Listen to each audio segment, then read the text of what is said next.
parle du Goncourt du roman 2018. Ça y est, la liste est tombée. On connaît le Goncourt 2018. On a une chance sur 4, il en reste 4. L'Académie Goncourt s'est réunie pour la 3e fois, a réduit la liste pour la 3e fois, et là ça y est, c'est les 4 dernières. La prochaine c'est la bonne. Donc du coup, il nous reste en lice Leurs enfants après eux, Nicolas Mathieu, chez Actes Sud. Il nous reste Frères d'âme de David Diop, au Seuil. Il nous reste L'hiver du mécontentement, Thomas Péréverdi, chez Flammarion. Et le dernier en lice, Maître et esclave, de Paul Gréveillac, chez Gallimard. Donc 4 livres, 4 hommes, et c'est vrai que la première question qui se pose... Où sont les femmes avec leurs gestes pleins de charme?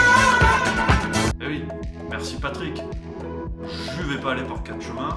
C'est vrai que c'est une question. Où sont les femmes?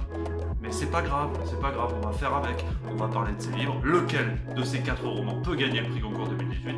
C'est l'objet de la vidéo, tu l'auras compris, c'est dans le titre. Donc, dans ce dernier tour de Goncourt 2018, on a finalement 4 romans qui se ressemblent, avec des thèmes communs, notamment le thème du départ, le thème de la fin des mondes sociaux et historiques. C'est l'exemple chez Nicolas Mathieu dans Leurs enfants après eux, avec la fin du monde ouvrier dans l'Est de la France. On retrouve quelque chose de très similaire dans L'hiver du mécontentement chez Thomas Péréverdi, cette fois en Angleterre, donc avec l'image de la Dame de Fer. Je ne parle pas de la Tour Eiffel, hein. Là on parle de Margaret Thatcher évidemment. Donc là encore des livres qui ont des sons, des sonorités communes. C'est à peu près la même chose avec Maître et esclave de Paul Gréveillac, avec donc cette fois on voyage du côté de la Chine en pleine période de révolution, donc un contexte différent, beaucoup moins européen, vous l'aurez compris. Je sais que t'es pas une bête en géographie, mais normalement on est bon. C'est la mer Noire. Mais là encore, voilà, le thème de la mouvance sociale, du départ, du changement de société, c'est quelque chose de très important. Et le seul texte qui va faire un peu bande à part, c'est Frères d'âme de David Diop, où là cette fois on plonge dans la Première Guerre mondiale, aux côtés des tirailleurs sénégalais, au plus près de ces soldats venus se battre dans une terre inconnue pour eux.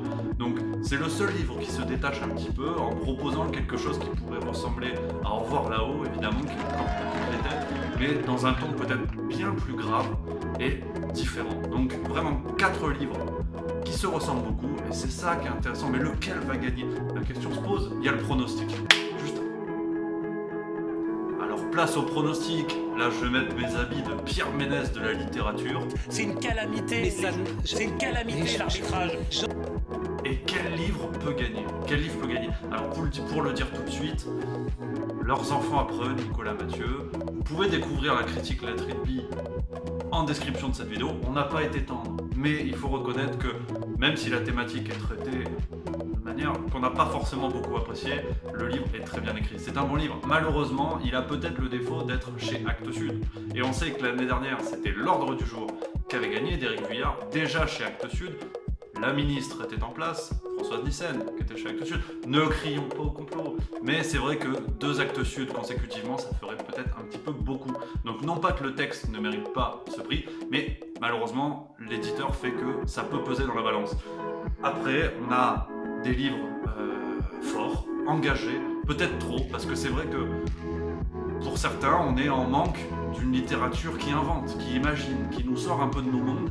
Et là, à l'inverse, on a 4 livres qui nous plongent vraiment dans la réalité historique, ce qui peut donner lieu à de très beaux textes, encore L'Ordre du jour, mais peut-être qu'on a envie de fraîcheur. C'est peut-être cette envie d'Hollywood chewing gum, envie de fraîcheur, mais on a aussi un regret.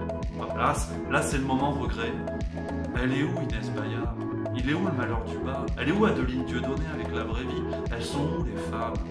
Je fais pas du militantisme bidon, tu l'auras compris. Mais c'est dommage, il y avait des textes super qui étaient dans la première liste des 15. Là, c'est vrai que ça fait très masculin. C'est pas une question de sexe des auteurs, mais en termes de qualité des textes, si on veut quelque chose d'engagé, Le malheur du bas, on était en plein dedans. Un premier roman super fort, violent, très bien écrit. Elle est où Inès? Voilà, c'est la question. Christophe Maé chantait Il est où le bonheur? Il est où le bonheur? Il est où? Là, j'ai envie de dire, elle est où Inès? Voilà, et je le dis, j'ai pas peur, je le dis. En tout cas, voilà, c'était le moment de coup de gueule. Donc, nous, on va se retrouver forcément pour le résultat final le 7 novembre. Save the date, comme on dit, de l'autre côté de l'Atlantique. Et Et nous, on va se retrouver très bientôt pour d'autres vidéos. En attendant, n'hésitez pas à découvrir les sagas fantasy littéraires développées par Netflix, Amazon. Ça va te plaire, parce que toi, je sens que t'aimes les séries. Et sinon, on s'abonne, on clique par là, on se fait plaisir, on se retrouve bientôt, voilà, y a pas de problème.